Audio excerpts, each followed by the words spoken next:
In this video, I'm going to talk about one of the problems I myself have had when dealing with the source time function used in sw4.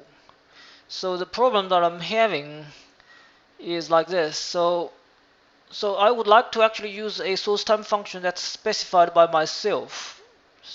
So here is the input file. This is a input file r001.in. This is the input file to sw4.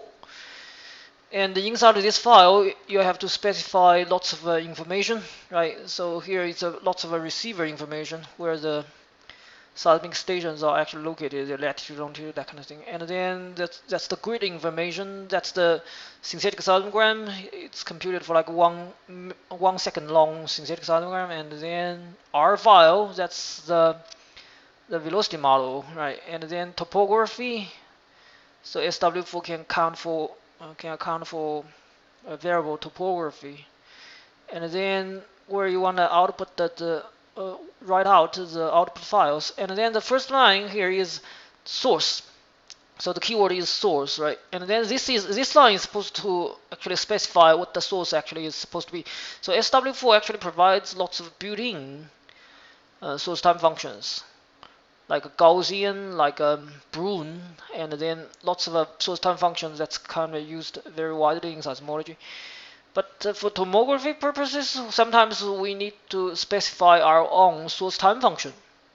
Right, so here it's a latitude, longitude, and depth of the source. So this source is kind of at depth 0, so it's on the free surface.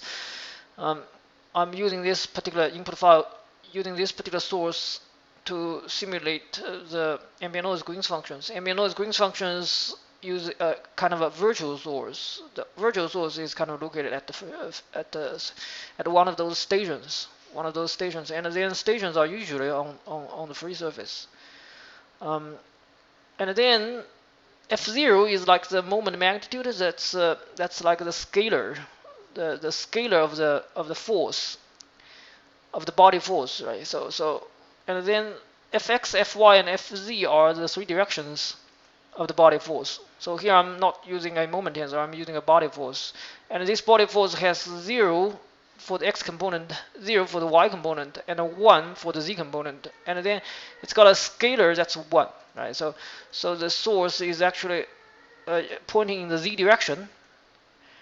And then for SW4, z direction is actually positive, z direction is actually pointing downward. So it's pointing downward into the earth. So that's the body force, right? And then if I want to use my own source time function, there's a keyword that's called a d file. So SW4 recognizes d file equals 2. So this is actually the source time function that I am actually giving to SW4 as the source time function that I would like to use. So it's not a built-in source time function. So here's the source time function that I'm trying to actually use as the input to the SW4, right? So this source time function is supposed to look like what? It's supposed to look like a Butterworth bandpass filter with a fourth order Butterworth bandpass filter with a corner frequency at 12 Hz and 30 Hz. So if I try to actually plot it, this particular function in MATLAB, so it's gonna look like that. Right? It's gonna look like that. So it's gonna look like this kind of thing, right? Within a 1 second time length or time window, right? So that's what this source time function is supposed to look like, right?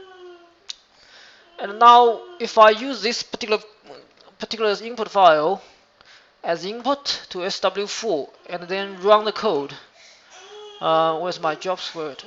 So if I look at my job script, it looks like that, right? So I'm on Cheyenne. That's the big machine at the Anchor Wyoming Supercomputing Center, and then I'm using like 2 nodes, right? And on each node I'm using 36 CPUs, and I'm running 36 MPI processes on those 76, 78, 72 CPUs, right? So and then I'm running sw4 2.0 underscore old optimized sw4. So the version that I'm using is 2.0 actually. The reason that I have added the underscore old is because later on I made some changes to one of the files. I'll show you the file that I changed later on, right? And then if I run this code with this particular file that as with this particular input file, it's gonna produce lots of outputs, right? And then especially so those synthetic seismograms at all the different stations, right? And one of the output is called g1.dat. So g1.dat, this particular file was actually created by sw4, and that's an output file that actually contains the source information, right? It's supposed to contain the source information at the source location, right? The source time function at the source location, right? So in principle, g1.dat is supposed to duplicate or recover the source time function that we used as the input. So for our simulation, it's supposed to recover this particular function, right? But let's look at what's actually the output. Right? Let's look at what's actually the output. Let me hold on to the current figure, and then let me just load g1, load g1 equals to g1.dat, right? And then let's just plot it. Right? Let's just plot g1.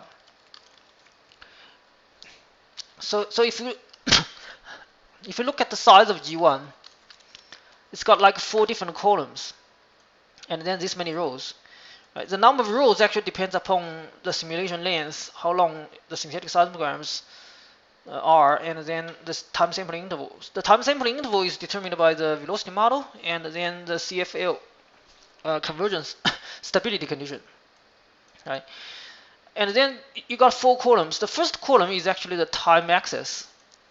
Right? So if you look at the G1, I'm just gonna show like 10 rows, and then all the different columns. The first column is actually the time axis.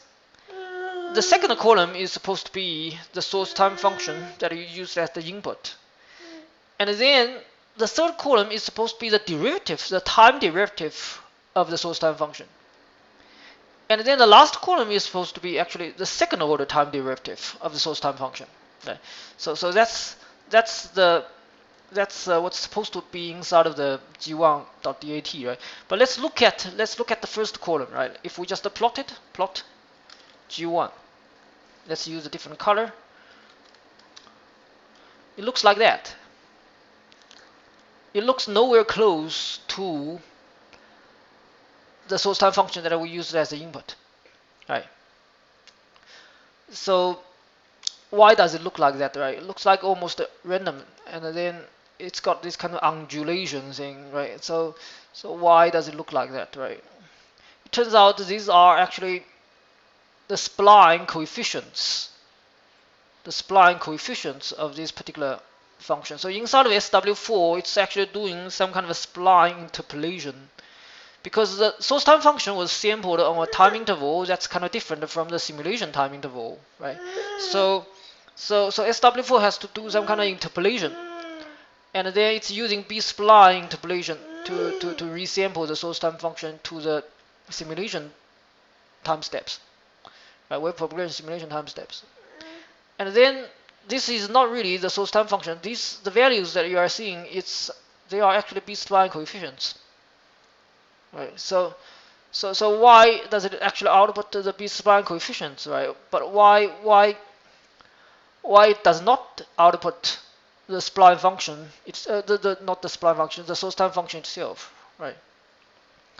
So if we go back to look at the source code of sw4, the preparation of the source time function actually happens inside this particular file called source.c, right? That's a C++ code for, that's a file, C++ file for preparing the source time functions actually. and then it's a very long file. It's got like more than a few thousand lines, right? But the thing that I did in order to actually correct this problem or fix this particular problem,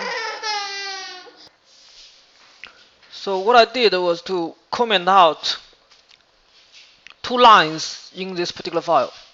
These 2 lines are right here. These 2 lines called prepare time func.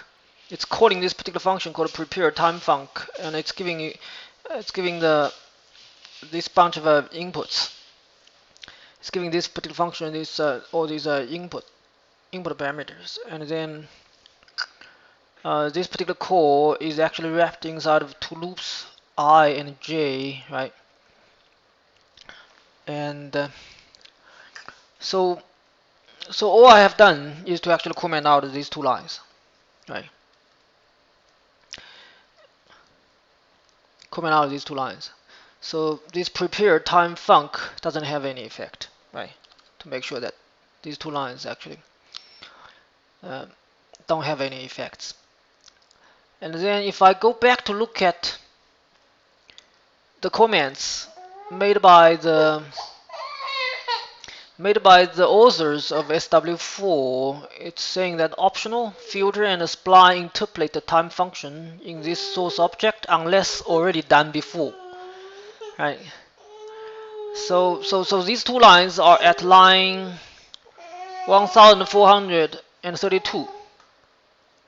That's the line number, and then 1433. That's the 2 lines that I need to actually comment out. And then once I comment out these 2 lines, I need to recompile the code. Just go down to the directory of sw4 and then type make, right? And then it's gonna try to recompile this particular file, and then relink the executable inside of the optimize directory called sw4, right? And then if I go back to run the code now, to rerun the code, to resubmit the job, qsub run.csh, I didn't actually change the job script. The job script is exactly the same, right? But but we need to rerun the code, and then it's gonna produce a new file that's called g1.dat. It's gonna overwrite the g1.dat information that's inside of the old file, right? And now if we actually go back to look at the file, to look at the content of this particular file, let me just get rid of the old plot. Maybe I should subplot, and then plot ts, hold on, and then plot g1, right, 0 to 1. So that was the situation, the output of g1 for the original source code as downloaded from GitHub, right? But now let's load another file, g1 file. Let's call it g2 in MATLAB, right? And then I renamed the output from g1.dat to g2.dat, right? And then let me still do a subplot, and then let me plot ts first, right? Hold on to it, and then this time let me just plot g2, and then use red color. Now you see it's actually matching the source time function that's used as the input now, right? So if I try to actually use a smaller x-axis, let's use the 0.5, right? It's not an exact match because it's doing a spline interpolation, right? But the match is actually very accurate, right?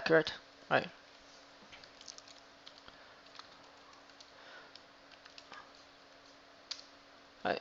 But here it's just completely off, right?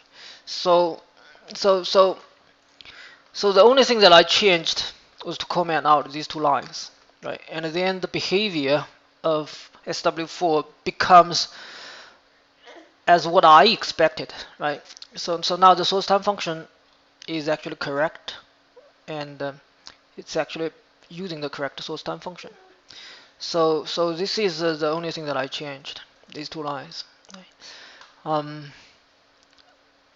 this problem may not exist for other kind of use cases, right? I know that lots of people are using this sw4 to actually do forward simulations, and then if you are using a built-in source time function, then then then this is not really a problem for you, right? And then but if you are using your own source time function, suppose you are doing adjoint simulations, you have to use the source time function that's kind of adapted to the misfit measurements that you're actually back propagating, right? So in that case, you have to use your own source time function, and and these two lines, if you comment out these two lines, then the behavior of SW4 is might be closer to what you expect. So this is I wanna just sort of keep a record of the of this the small fix that I did.